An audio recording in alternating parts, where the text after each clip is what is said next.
साथियों नमस्कार। आज बात करते हैं पहाड़ की बदलती खेती की पद्धति पर।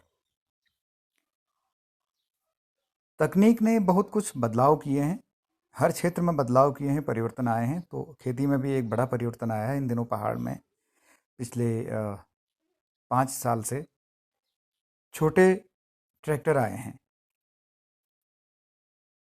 जो डीजल या पेट्रोल से संचालित हैं और छोटे छोटे खेतों में इनको आसानी से ले जाया जा सकता है। 2 लोग इनको कहीं भी धकेल के चला के ले जा सकते हैं, खींच के भी। इनकी खासियत ये है कि ये जल्दी से खेत जोत देते हैं और इसमें ऊर्जा भी कम लगती है। लेकिन इन छोटे ट्रैक्टरों के आने से पहाड़ के बैल एक तरह से लगभग बेरोजगार जैसे हो गए हैं।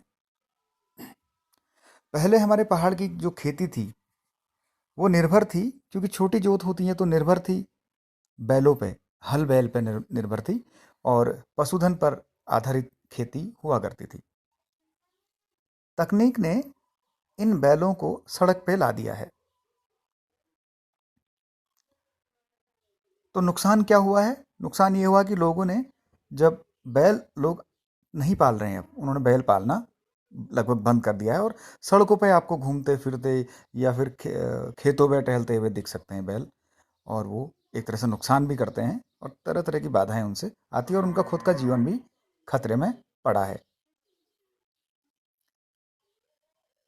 बहुत कम क्षेत्रों में अब आपको हल बैल से जुताई करते हुए किसान दिखेंगे। अधिकांश लोगों ने ट्रैक्टर खरीद लिए हैं।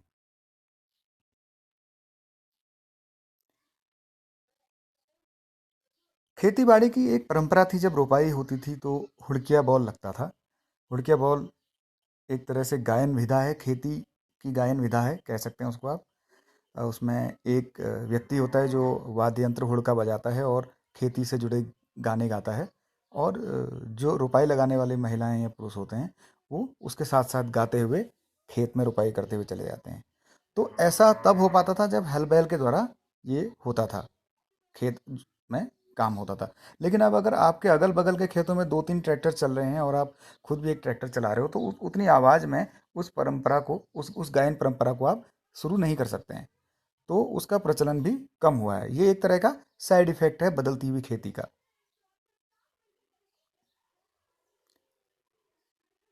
जैसे जैसे शहरों का, नगरों का विकास हो रहा है, उस क्रम में आप देख सकते हैं कि ये बागेश्वर मंडल सेरा की एक तस्वीर है। अ, ये पूरा एक घनी आबादी के रूप में विकसित होता हुआ दिखता है।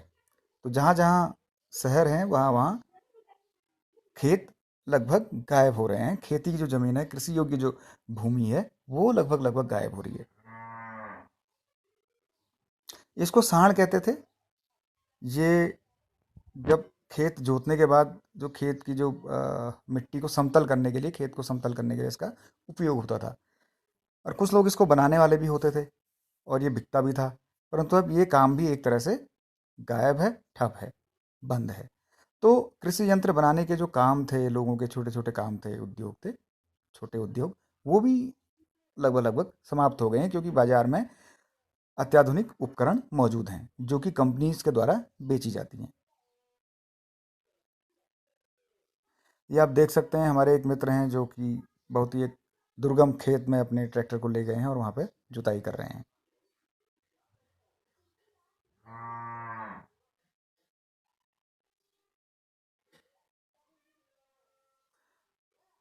ये खूबसूरत दृश्य भी एक गांव से लिया गया है। नीचे नदी है, नदी के ऊपर खेती की ज़मीन है और उस खेती की ज़मीन के ऊपर, भूमि के ऊपर जंगल विकसित किया गया है। तो ये एक तरह का पैटर्न है जो अभी भी कहीं कहीं दूर दराज में आपको दिख जाएगा, अधिकांश जगह दिख जाएगा। तो बदलती खेती ने बहुत कुछ बदला है, हमारी जीवन शैली ने बहुत कुछ बदला है, हमारी नदियों को बदला है, हमारे पर्यावरण को बदला है, हमारे खेती करने के तौर तरीकों को बदला है, हमारे आपसी व्यवहार को बदला है। बहुत सारे बदलाव हमें दिखे हैं।